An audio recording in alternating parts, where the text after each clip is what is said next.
এজন মানুহ বয়স তেখেতৰ ৭২ বছৰ যি বয়সত তেখেতে ঘৰত বিশ্ৰাম কৰিব লাগিছিল সেই বয়সত পদপথত এখন দোকান দি জীৱন নিৰ্বাহ কৰিছে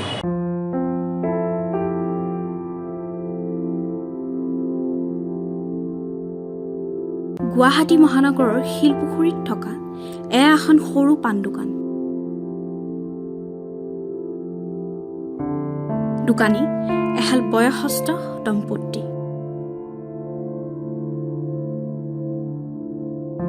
ৰাতিপুৱাৰ পৰা ৰাতিলৈ গ্ৰাহকৰ সৈতে অতিবাহিত কৰে জীৱন পদপথৰ দোকানখনেৰে পোহপাল দিছে নিজৰ দুজনীয়া পৰিয়ালটিক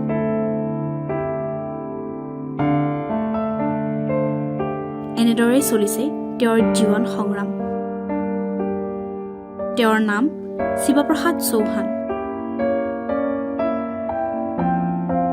মহানগৰীৰ এটি আঢ্যবন্ত পৰিয়ালক প্ৰতিনিধিত্ব কৰি পাৰ কৰিছিল এক গৌৰৱময় শৈশৱ নিয়তিৰ নিষ্ঠুৰ পৰিহাস সময়ৰ লগে লগে জীৱনৰ নাটকীয় পৰিৱৰ্তন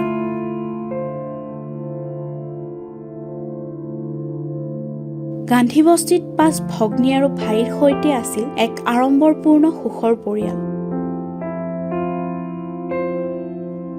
কিন্তু হঠাৎ তেওঁৰ জীৱনলৈ নামি আহে অন্ধকাৰ মাকৰ আকস্মিক বিয়োগৰ পাছত পিতৃৰ অসাৱধানতা আৰু বিশৃংখল জীৱনশৈলীয়ে শেষ কৰে সমস্ত পৰিয়াল অৱশেষত পৰিণাম সৰ্বশান্ত এটি পৰিয়াল তাৰপিছত আমি আছিলোঁ মানে ধনী হিচাপে ধনী পিছতে দেউতাৰে আকৌ কি কৰিলাক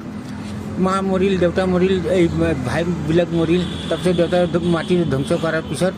২০১৫ মই বেমাৰ পৰাৰ পিছত মোৰ ভণ্টিটো এই টকা দিয়ে দোকানটো দিব দিলাক এই দোকান দিয়ে আমি চলি আছোঁ বৰ্তমান মাজে সময়ে হাজিৰা কৰিলেও ঘৰ ভাড়াটো দিব লগা হয় সন্তান কোনো নাই এতিয়া বৰ্তমান আমি অকলশৰীয়া দুজনে নাই এতিয়া কোনো নাই এতিয়া বাদ দিয়া হৈছে আমি দুজনে অকলশৰীয়া এতিয়া বাছি দুজনে আমি চলি আছোঁ কোনোমতে আৰু হাজিৰা নোলাই এটা মাজে সময়ে মই হাজিৰা কাম কৰোঁ যাই পেলাই উপায় নাপায় কি কৰিম কৰিবতো লাগিবই নাখালেওতো ঘৰ ভাড়াটো দিব লাগিবই বাছ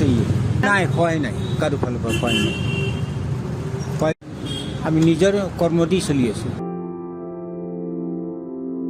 কেতিয়াবা যদি দোকানী কেতিয়াবা আকৌ ৰঙৰ শ্ৰমিক এনেদৰে পঢ়ুৱাইছিল একমাত্ৰ পুত্ৰ সন্তানটিক পুত্ৰ বৰ্তমান বহিৰাজ্যত কৰ্মৰত কিন্তু দুৰ্ভগীয়া পিতৃ মাতৃৰ সৈতে কোনো সম্পৰ্ক নাই মনৰ বেদনাত নিসন্তান বুলি পৰিচয় দিয়ে বৃদ্ধ বৃদ্ধাই এতিয়া এনেদৰেই চলিছে তেওঁলোকৰ জীৱন আৰু জীৱিকা পিছে এতিয়ালৈ তেওঁলোকে লাভ নকৰিলে কোনো চৰকাৰী সাহায্য কোনো আঁচনিয়ে ঢুকি নাপালে এই নিঃসহায় দম্পতীক তেওঁলোকে এতিয়াও আশাৰে বাট চাইছে ৰাইজ আৰু ৰজাঘৰীয়াৰ সহায় সহযোগিতালৈ কেমেৰা পাৰ্চন ৰাজাৰ সৈতে Fatema Azmin report TV times